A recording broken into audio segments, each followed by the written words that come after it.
All right. So first of all, I have not had a chance to look at your research papers yet. Hopefully by the end of this week, I'll have them all graded for you. Today, we're going to start talking about the state economy. We're going to talk about some of the money that comes in, taxes, basically the very complicated nature of our state economy.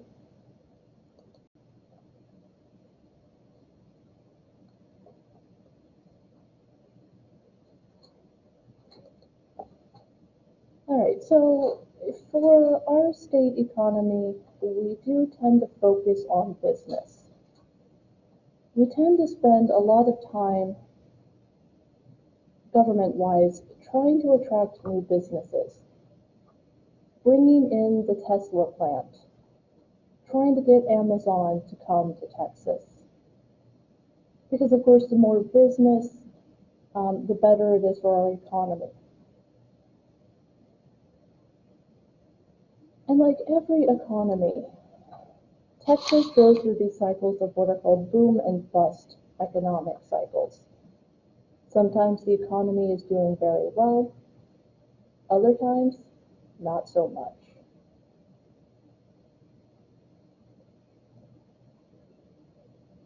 We also face the problem with the fact that the state does not want to spend money on healthcare, welfare, education, and so on. The legislature likes to keep taxes low, but that also means it doesn't like to spend money unless it's absolutely necessary.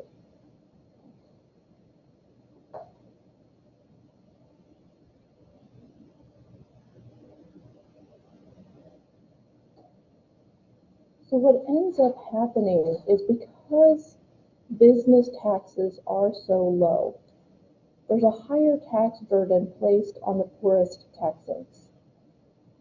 Our tax system statewide is fundamentally unequal.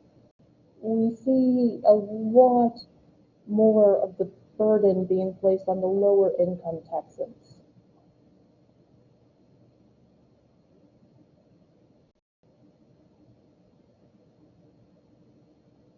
And the other problem we see is that the population has significantly increased. There were about 17 million people living in Texas in 1990. We're currently sitting at about 28.7 million people. So the population has almost doubled, but the budget growth has been less than 2% a year. So we have more people needing state services, but not enough money to meet the demand.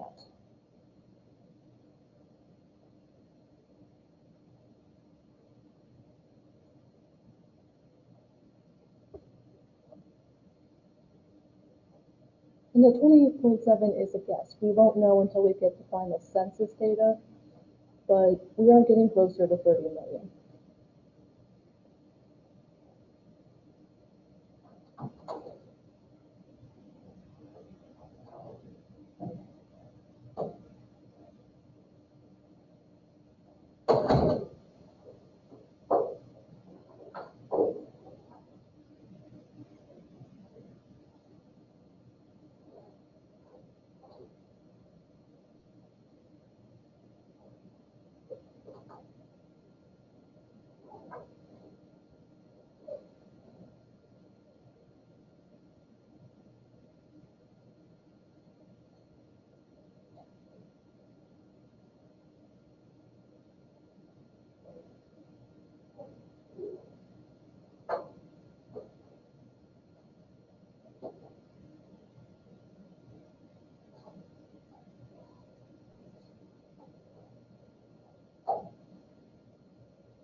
All right, so where does the money come from? How do we fund our state budget?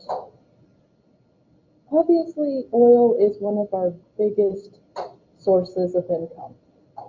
We are sitting on large amounts of oil. We also get money from agriculture like cotton and cattle. Our natural gas reserves, and our water supplies. But usually there's a reliance on oil and natural gas to fund the state economy. We also have the second highest percentage of agriculture as an economic income behind California.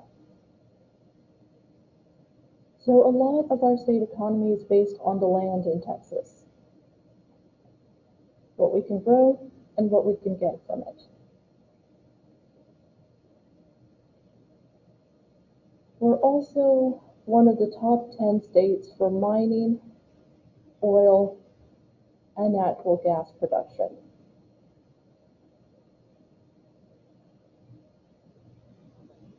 So our gross state product, which is everything that is produced in a year, was $1.6 trillion in 2017.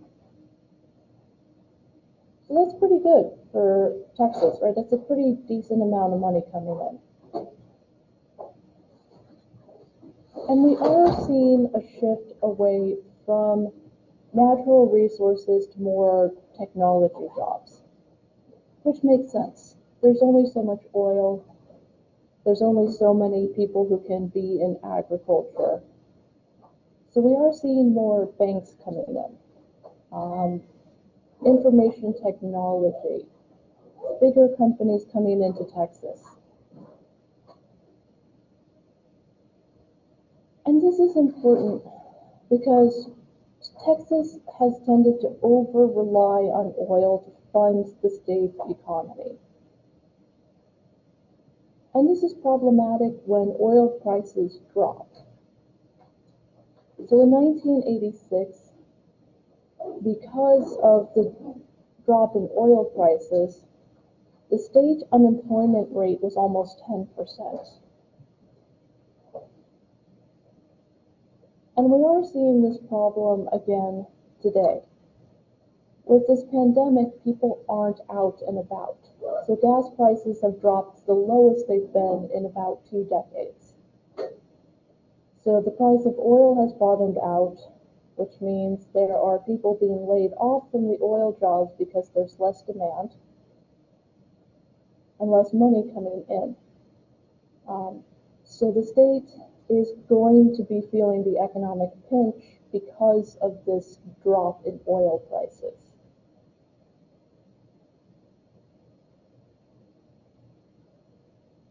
On the plus side, we are seeing more companies relocating to Texas. So some of those oil workers may decide to leave the oil industry and go work for Tesla or Frost Bank or Amazon. Because as we've seen, the oil industry is unreliable. We can't keep relying on oil to fund the state economy.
Have any of you taken an economics class yet? Okay. So if you do take an economics class, you'll hear a lot about the cyclical nature of the economy. What goes up must come down.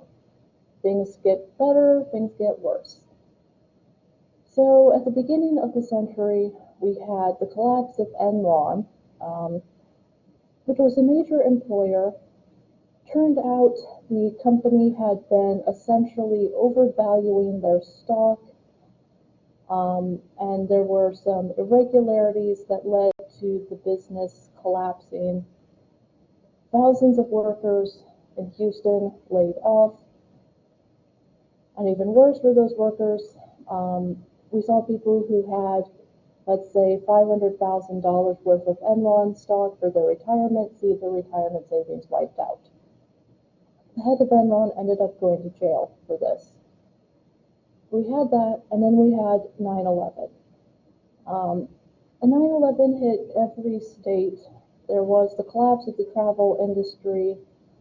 The stock market took a hit because of fear about terrorism. Also the shutdown of New York City for several weeks, essentially. So we had these kind of back-to-back catastrophes that did hurt the Texas economy. There were also issues with tax cuts and the costs of the wars in Afghanistan and Iraq.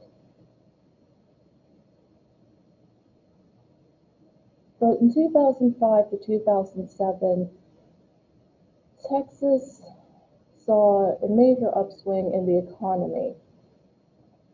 Texas became the #1 state for business relocation. So because all of these new businesses were coming in, the state unemployment rate dropped to about 4%, and over 200,000 new jobs were created. So the economy was very healthy. The state did not have any budget problems.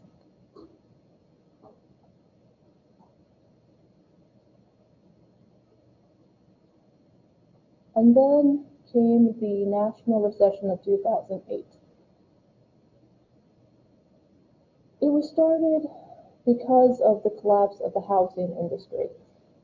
Banks and mortgage companies were giving buyers mortgages on houses they couldn't afford. And so people stopped being able to afford the payments, there were mass foreclosures, the housing economy collapsed, Wall Street collapsed, the auto industry collapsed, and we went into the worst recession since the Great Depression. Here in Texas, the unemployment rate rose to 8.1%, and there was a $27 billion shortfall in the state revenues. So a lot of state services were cut: education, healthcare, and welfare.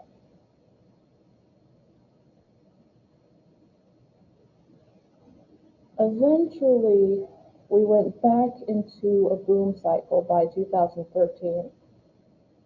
With the stimulus packages passed by the National Congress, Texas was able to kind of pull itself out of this recession. So in 2019, there was a $9 billion surplus in the budget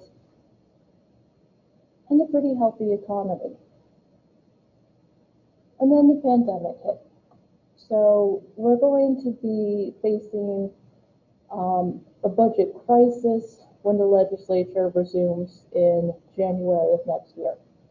And that's the problem with the economy. You can't predict things like natural disasters, pandemics, and so on. Hurricane Harvey cost the state $180 billion in cleanup. You get hit with something that hard, there's not much you can do about it. You get hit with a global pandemic, there's really not much the state can do about it. So they passed the budget in 2019 thinking the economy would be just as strong this year, and then of course things fell apart.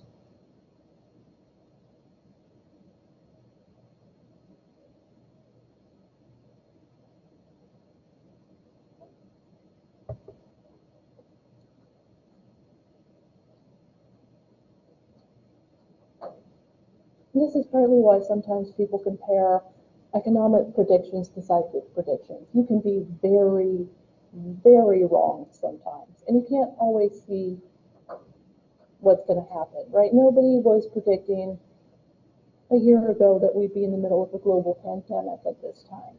So sometimes shit happens, and there's not much the state can do about that.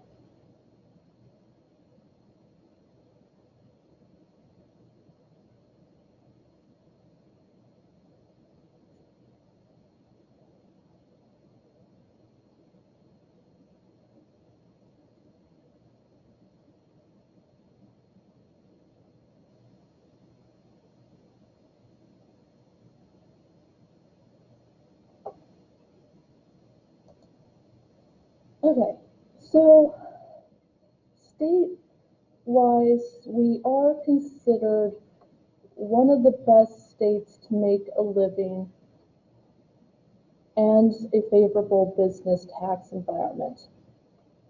If you're looking to set up a new business, Texas is one of the best states. You're not going to have as high a business tax, and you don't have to pay more than the minimum wage.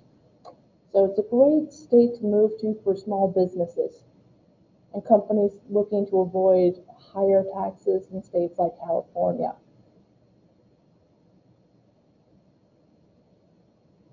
On the other hand, our state tax system, because it's so reliant on sales tax and business tax, doesn't have a lot of elasticity. So it's harder for our state system to adjust to the ups and downs of the economy. We rely quite a bit on federal funding. But when the federal government cuts spending, we have a hard time adjusting to that because we count on that money. And when it's not there, we're in trouble.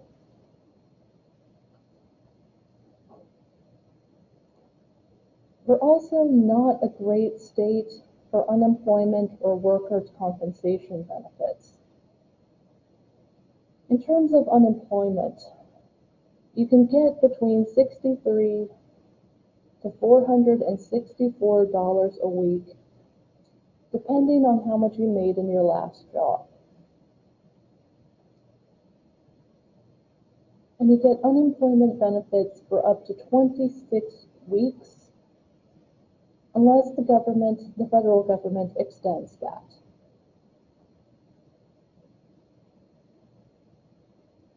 With workers' compensation, the amount you get paid is based on the income you've made for the past 13 weeks of work, and it covers up to 2 years. But it's not a great climate for workers. Most businesses only provide minimum wage. Some cities like Austin and San Antonio will pay closer to $10 an hour because they know the cost of living is higher there. But outside of major cities, you're still only making $7.25 an hour. which means that we have the highest percentage of workers only making the minimum wage in the nation. About 14.5% of the Texas workforce is only getting paid the minimum wage.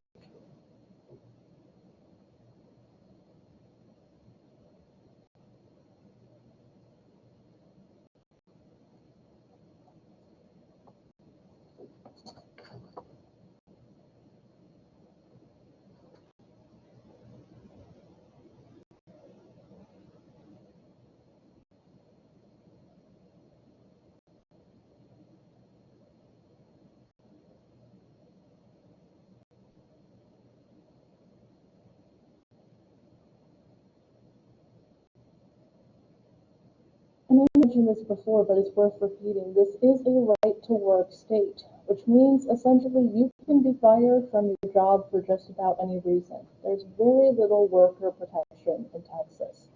It's a lot harder to fight back against an unfair termination of your job. It's also harder to get good workers' compensation in a right-to-work state.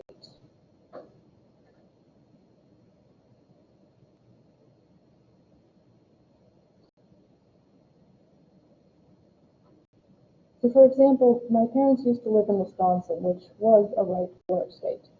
And my mom was a cake decorator at a bakery. And one day, for some reason, someone left a box in the middle of the floor that wasn't moved. And my mom's in the back working on a cake, and she sees a customer up front, and she goes to help the customer, forgets the box is there, and falls. She ended up having to have the joints in both of her thumbs replaced with a tendon graft from her arm. So it's 6 months recovery time on each hand, which meant she couldn't work as a cake decorator for a year. Now, the workers' compensation law said that they had to provide her with a job. So she was basically out on the floor doing whatever. At the end of the year, she came back to them and said, I'm cleared to go back to being a cake decorator. And they said, we gave your job away. Because in a right-to-work state, they can't fire you, but that doesn't mean you'll get your old job back.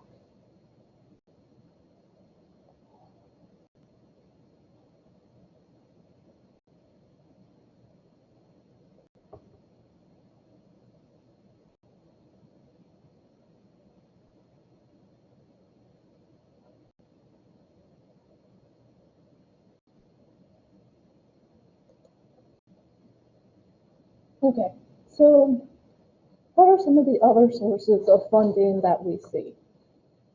54.5% of the state budget comes from taxes. Property, sales, and business tax. 35.3% comes from federal grants, and 11.7% comes from other sources like fees, fines, and penalties, investments, land leases, the state lottery, and any lawsuits that Texas might win. So it's kind of a patchwork funding.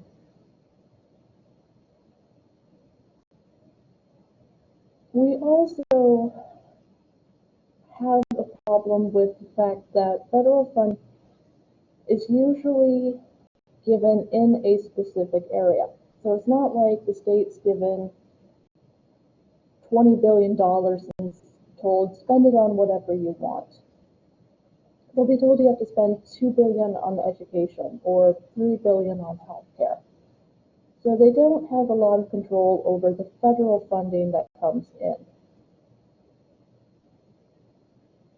And because the state doesn't want to make businesses pay high taxes to keep attracting new businesses to Texas, what we see instead is that our individual taxes have gone up. Sales tax is higher compared to other states.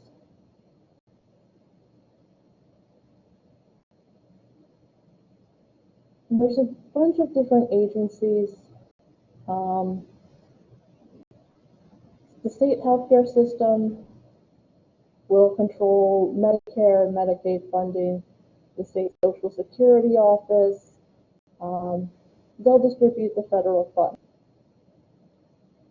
The state controller collects the taxes, controls investments, and keeps an eye on public funds. And the state auditor is in charge of making sure the agencies aren't misspending the money. So there's a bunch of different agencies controlling the funding.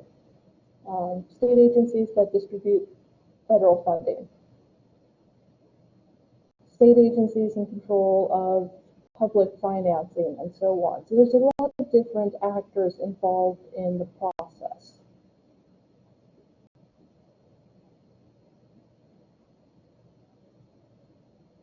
And there's 5 major funds that exist to help with the state economy. The first is the General Revenue Fund. And this is made up of all the taxes, charges, and state and local income collected. So most of the state projects are funded from this General Revenue Fund.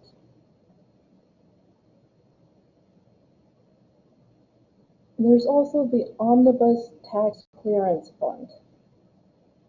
This funds projects like teachers' retirement and building of farm-to-market roads. So they exist for very specific, narrow projects.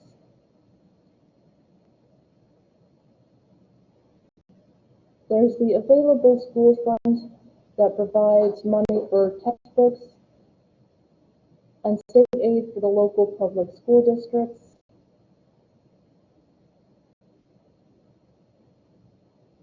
There's the Highway Motor Fuel Fund, the tax that you pay on gasoline. Most of it goes for highways and roads, but 1/4 of it goes to help with local school districts. And then there's the State Highway Fund that's used to build the highways and roads, take care of maintenance, and so on.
Okay, there's also what's called non-tax revenue. So essentially the money that doesn't come from us paying taxes. And a large chunk of that is the federal grants that we get. There's grants and aid. Those are given for specific programs like community health care centers or school lunch programs. There's also revenue sharing, which was replaced by block grants. Block grants essentially are money that's given to the state and this gets to decide where it's spent. So if Texas is given, let's say, $2 billion in a block grant for education, then they can use it to buy textbooks, hire teachers, build buildings on campuses. It's up to the state at that point what they spend the money on.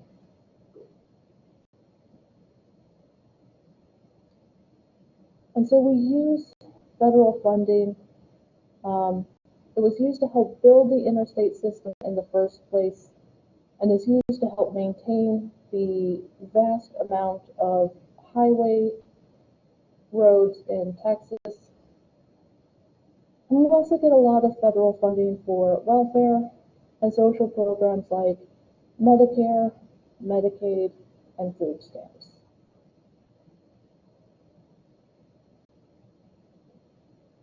But Texas doesn't tend to trust the federal government in terms of money. And we don't usually take full advantage of the money that's available from the federal government. So Governor Perry was asked to expand Medicaid coverage, but he chose not to because it was going to cost the state at least $12 billion to start with. And he was afraid that if the state agreed to expand Medicaid, once Texas started spending the money, the federal money would dry up and Texas would be left holding the bag. So he chose not to expand Medicaid. Said it's too expensive for the state, we're not going to do it.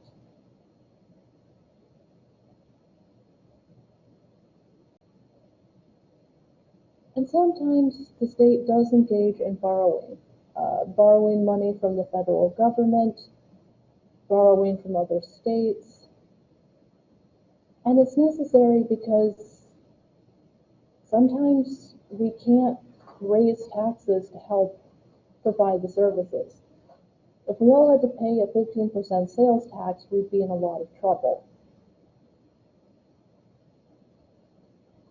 So if the state wants to engage in emergency borrowing, you have to get 4/5 of the legislature on board with it. So if they wanted to do some emergency borrowing to handle the state pandemic, then the legislature would have to agree to that.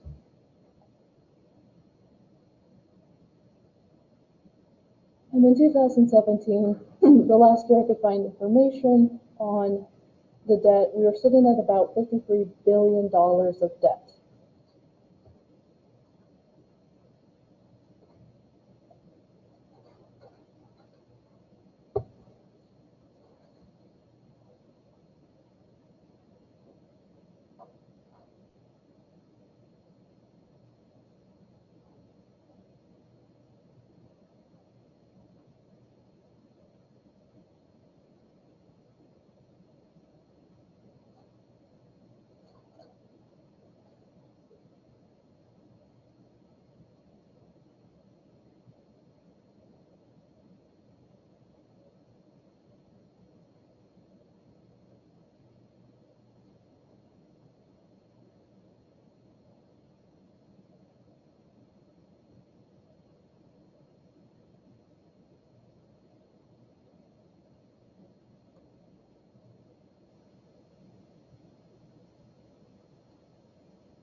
All right, so other non-tax revenue includes college tuition.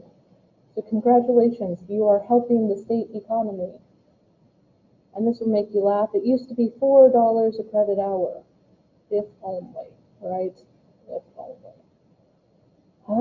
College tuition, of course, is now significantly higher, and it's going to depend on a couple of things.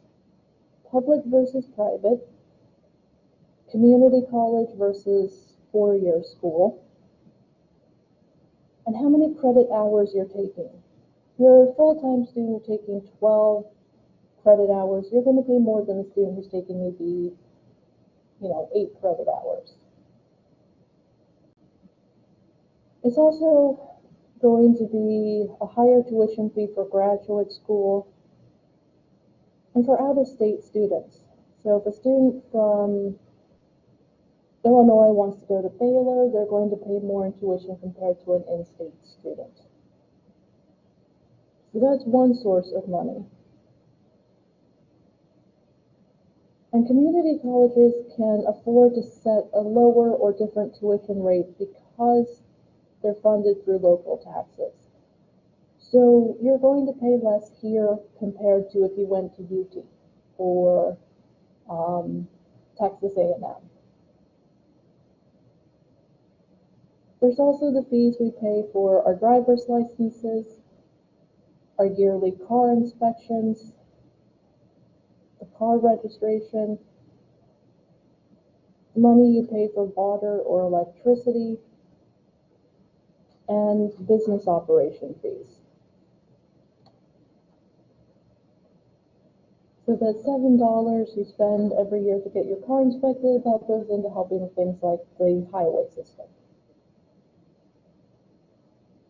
And the state finally agreed to create a lottery system in 1991. There's some opposition to legalized gambling, but state lotteries are a huge revenue source. You buy a $1 scratch off, $2 scratch off, the odds are you're not going to win, right? So most of the money just goes to the state. And we started participating in that multi-state Mega Millions lottery in 2003, where you could win like $500 million depending on the Powerball. So Texas finally realized that the state lottery system can help fund education, healthcare, and so on.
Right, so what taxes do we pay in Texas? How do we contribute to the state economy?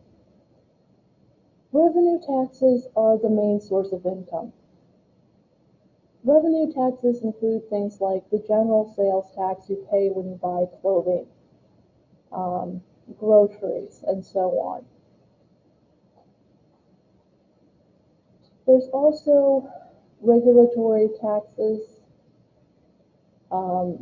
These are put on items like the purchasing of tobacco or alcohol. And generally, people don't necessarily have a problem with it. If you're going to smoke cigarettes, then people's attitude is usually you should have to pay a little bit more for it. So there's less opposition to having to pay a little extra to buy a bottle of vodka or a pack of cigarettes.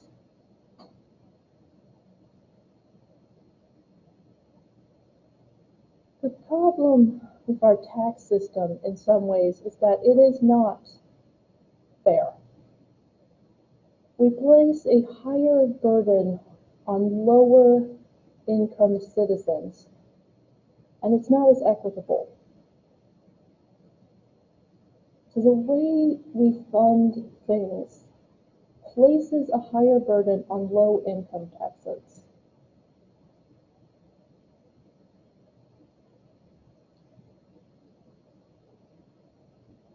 And our reliance on things like a sales tax and an excise tax.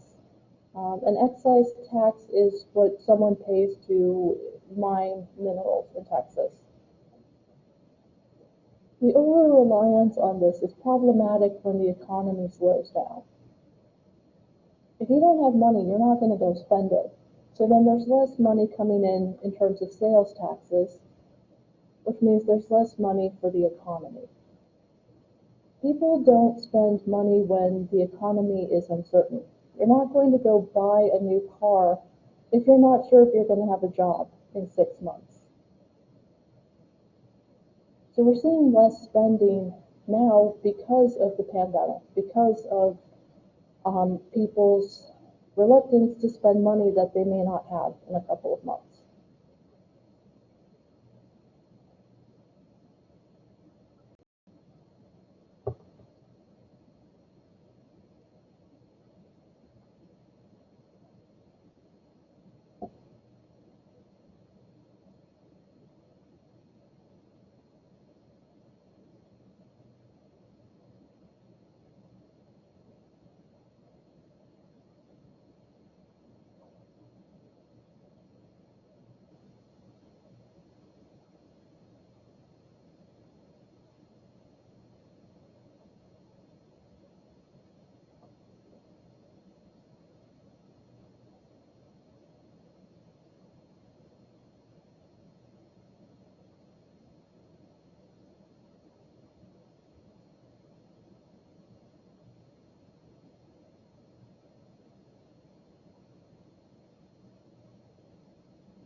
Okay, there is no state income tax in Texas, which of course people prefer. We don't like paying taxes, but it does limit the amount of revenue the state can collect. We also have a fairly complicated corporate tax rate system. There's a franchise tax that's based on the gross receipts of the business minus the costs of goods and personnel. So a restaurant will get charged on how much money they make minus the cost of the people working there and the purchase of food and alcohol. And if a business makes less than $1 million a year, they are exempt from paying a business tax. So this tax gives the state about $9 billion every 2 years, which is not a lot of money. That's not enough to fund a state this big. So unfortunately, what we see happening is a disproportionately high tax burden on the poor and middle class Texans.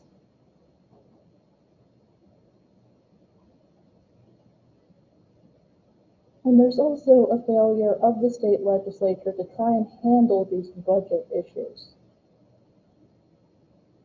In 2011, there was a budget shortfall, and instead of really trying to figure out what to do about it, the state legislature said, how about we have a sales tax exemption on luxury yachts and internet companies that have a warehouse in the state?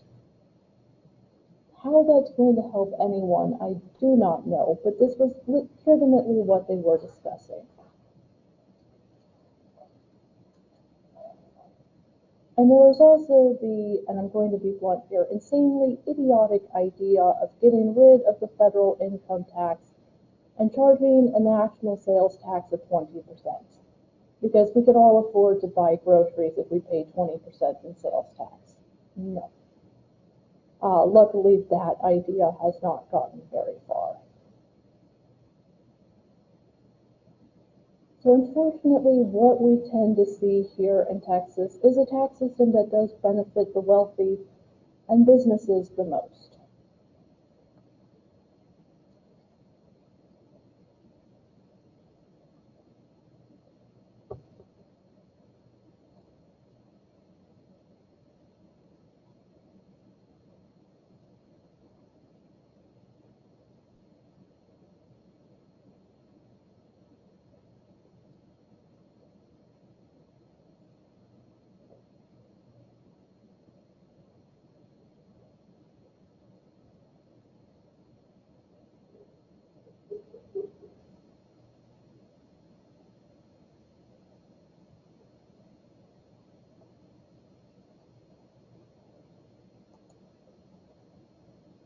All right, so our tax structure is a bit complicated.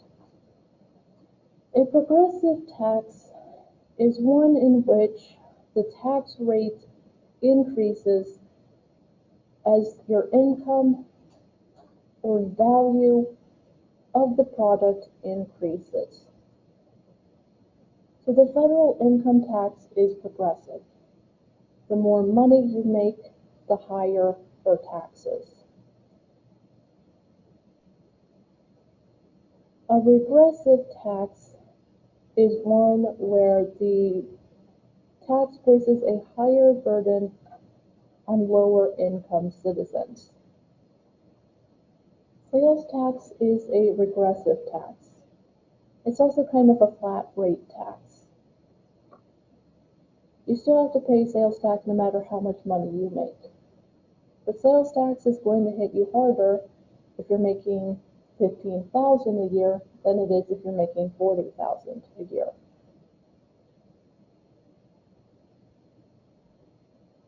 So sales tax in Texas right now provides 26% of the state's revenue. It's currently set at 6.25%, and when you add municipal taxes, we're paying about 8.25% in sales tax. So what they have found is that the poorest Texans pay 8.5% of their income in sales taxes, and the wealthiest Texans only pay 2% of their income in sales tax. So it does disproportionately hurt lower income Texans. If you're on a very tight budget, then the sales tax can make or break your purchases. So there is an excise tax that we also pay on things like tobacco, alcohol, and gasoline. But again, sales tax is going to disproportionately impact low-income Texans, so it is a regressive tax. The burden is higher on lower-income citizens.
Okay, so in terms of some of the individual taxes we pay, there is an inheritance tax.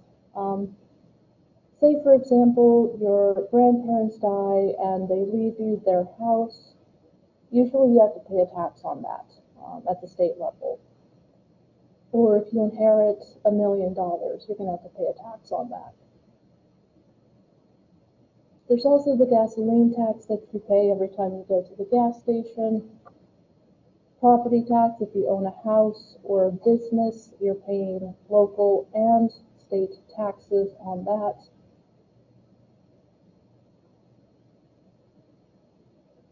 There's also, of course, the general sales tax that you pay on most goods and services.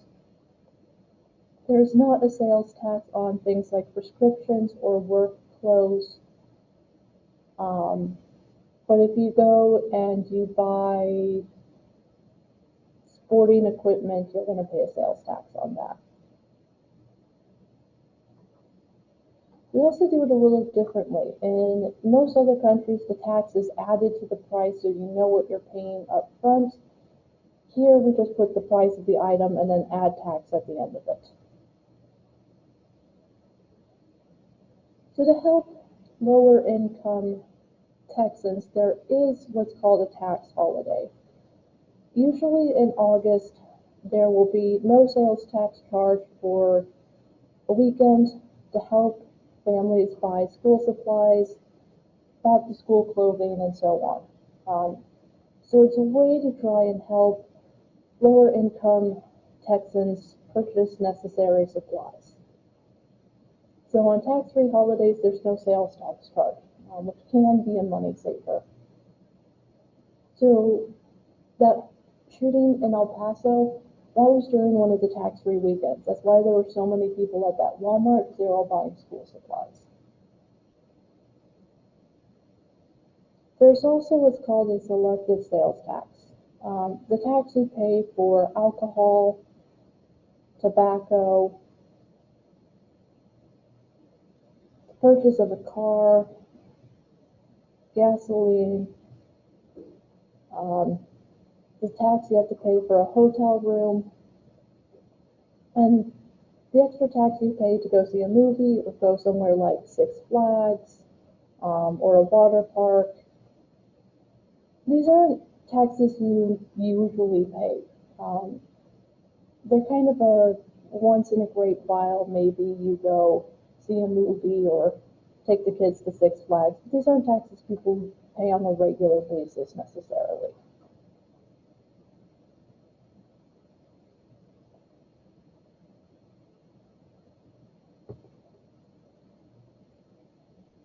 Are state parks included? That is a good question. I don't know off the top of my head. My guess would be yes. That admissions fee or entrance fee you pay, yes, that would be my guess. Yes, that is included.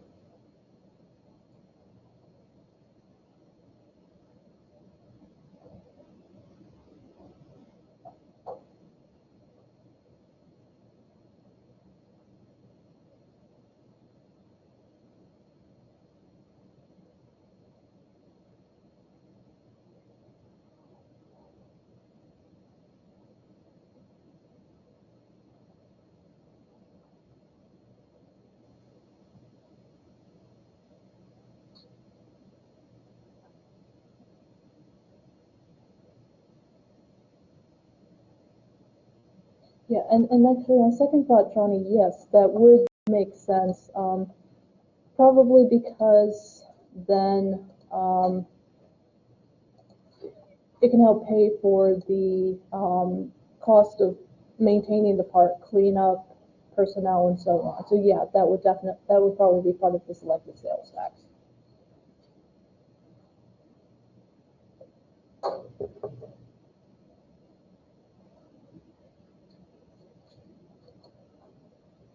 Okay, in terms of the business taxes,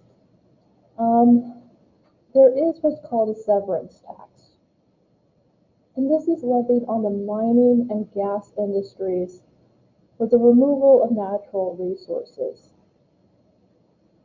And this is done because natural resources are finite.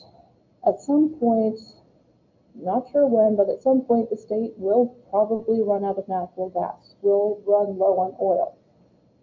We don't have unlimited supplies of oil. So part of the taxes that are paid on a severance tax go to conservation efforts and regulation. So the state does keep in mind that eventually we are going to run out of some of these natural resources. There's also a franchise tax. Basically, it's a tax that is paid because of the cost of doing business. So this applies to corporations, business associations, holding companies, and so on. So if the company that owns like Applebee's wants to open a new Applebee's in Texas, they're going to have to pay a franchise tax because they're part of a larger corporation. So the bigger companies do have to pay a franchise tax to set up a new business. There's also the gross receipt tax, which is levied on things like utilities, an insurance premium tax. The premiums that insurance companies collect on things like property insurance, car insurance, renter's insurance, they get taxed based on the premiums they collect. So when you pay for your car insurance, that company gets taxed based on the premiums that you pay. And then there's special taxes and fees like breweries. So companies that brew alcohol in Texas have to pay a special tax. If you sell real estate, that's also a special tax. You get commission usually, so you have to pay taxes on the commission that you make. So businesses provide about 20% of the state revenue, which isn't that much. Because business taxes are so low, they don't make up the majority of the state revenue. And it's hard to figure out how much exactly they pay, because businesses will pay taxes that individuals also pay. We pay water and electricity taxes, so do businesses. So it can be hard to differentiate between individual taxes and business taxes. But the reality is that we don't charge a lot of money to do business in Texas, so it doesn't make up a significant chunk of the state budget.